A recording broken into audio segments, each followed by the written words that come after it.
Tonight, it is day 32 of the government shutdown. We look at how we got here, how Trump's art of the deal has made it nearly impossible for the president to cut a deal with the Democrats. Then, we open up the phone lines to you so you can chime in on the shutdown. I want to know tonight who you blame. I'm going to open up the toll-free numbers. The number, in fact, 888-766-2428. Make your opinion heard. Also, we're going to light things up a little bit and take a look at the Oscar nominations. ABC News special entertainer reporter Chris Connolly will join us. Turns out we had a lot of surprises today and also a lot of snubs. Evening, everyone, and welcome to RFL. I am Richard French. Well, tonight, we want to make you a part of the program. The phone lines are open, and the question, very straightforward, who do you blame for the government shutdown? 888-766-2428. That's 888-RNN-CHAT. But first, an update on what is going on. Now, the Senate, they're set to vote on two bills this Thursday. One is President Trump's plan that includes nearly $6 billion in wall funding. The other would simply fund the government for 3 weeks to open things back up and get checks flowing to 800,000 workers who are not getting paid. Here's Mitch McConnell and Chuck Schumer talking about the competing plans. The opportunity to end all this is staring us right in the face. That's why we'll vote on this legislation on the Senate floor this week. Isn't there a way out of this mess? Isn't there a way to relieve the burden on the 800,000 federal workers not getting paid? Isn't there a way to get government services open first and then debate what we should do for border security? Well, now there's a way. Now, both of them, McConnell and Schumer, sound optimistic, but honestly, either bill would need 60 votes to pass, and frankly, it doesn't appear either one will get that.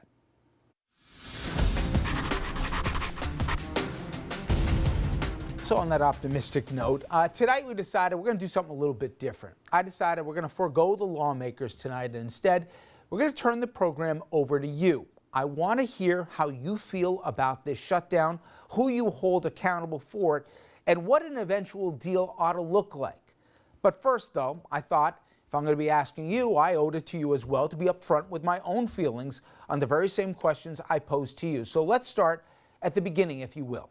For 2 years, the president, he had it all. He controlled the White House and both chambers of Congress, and he never delivered on his campaign promise of the wall. You know, the one that he promised Mexico would pay for. In fact, a year ago, Trump made another promise of delivering a grand bargain. This group comes back, hopefully with an agreement. This group and others from the Senate, from the House, comes back with an agreement. I'm signing it. I mean, I will be signing it. I'm not going to say, oh, gee, I want this or I want that. I'll be signing it because I have a lot of confidence in the people in this room that you're going to come out with something really good. Well, he got what he asked for and more. In fact, he got $25 billion worth. But Trump managed to snatch defeat from the jaws of victory. As Mr. Art of the Deal, he threw a tantrum and he blew up the best offer he would ever see. Now fast forward to 5 weeks ago. With a personal assurance from Vice President Pence, I want to repeat again, Mike Pence goes up to the Senate personally and says, President says here he'll agree to a resolution, keep the government open. 100-0 vote by the senators passed said resolution. Now, while they continued to negotiate and grand bargain, the idea was at least the lights would be on. As a frame of reference, I don't think we could get 100 Republicans and Democrats today to agree that water is wet. But with the word of the president and the stakes of a partially shuttered government, Congress spoke in a unified voice, again 100-0, and we thought we averted a manufactured disaster. Then, and I'm not kidding, Trump turned on the radio. Rush Limbaugh, Laura Ingraham, and Ann Coulter, three of the most extreme and pathetic fringe voices we have in America, they called him a sissy boy. And consequently, Trump went back on his word and he turned out the lights in the government. Since then, he has been consistently dishonest. Now remember 6 weeks ago? The president in the Oval Office with the cameras running said he would own this shutdown. We don't get what we want one way or the other, whether it's through you, through a military, through anything you want to call. I will shut down the government. Okay, fair absolutely. enough. And We I am disagree. proud, and I'll We tell you disagree. what, I am proud to shut down the government for border security, Chuck. Now, of course, that pride, it's gone here and now. He says, blame Chuck and Nancy, don't hold me accountable. Now, if this was just pitiful political theater, that would be contemptible enough. But of course, this is about so much more. Hundreds of thousands of American families and all the ancillary businesses, they're about to go without a paycheck for the second time. Heartbreaking stories are emerging across this country of families having to make impossible choices. Federal employees, they have to go to food banks. Parents, they have to ration their kids' medicine. Who thinks the Coast Guard, should have to work without pay? Who thinks having the TSA agents protecting us while not being able to pay their bills is a good idea? If anyone thinks this shutdown is just hurting federal workers and their families, which I agree is bad enough, you need to listen closer.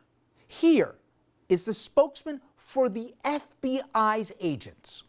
The failure to fund the FBI undermines essential FBI operations, such as those designated to combat crimes against children, drug and gang crimes, and terrorism.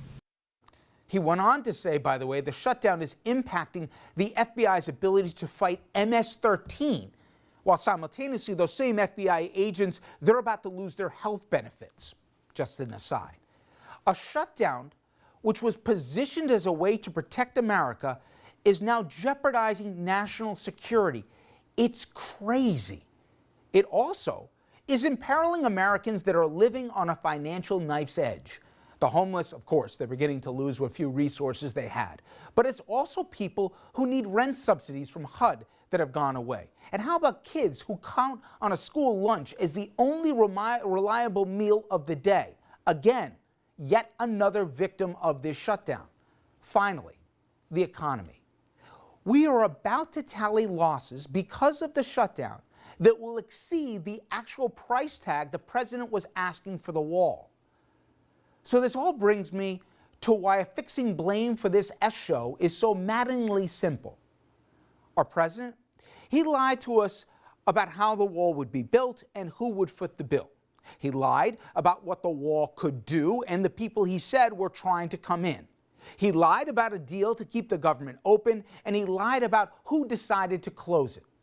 But for all the lies and all the pain this impetuousness has wrought, what has offended me the most is his seeming glee at extorting Congress to give him his money, or he'll turn up the heat on our fellow hurting Americans and then cowardly blaming Congress for the fallout. When incompetence marries indifference, we get what we see before us. I want the government open yesterday. But Democrats cannot capitulate to extortion by a two-bit hustler. We may not, the president that is, may not read much, but Trump will then read that as weakness, and he will try to hold America hostage yet again down the line for another man-made crisis. No, he needs to learn that either the country comes before self or the Republican Party must find a spine and say enough is enough. This cannot continue. All right, you've heard my 2 cents.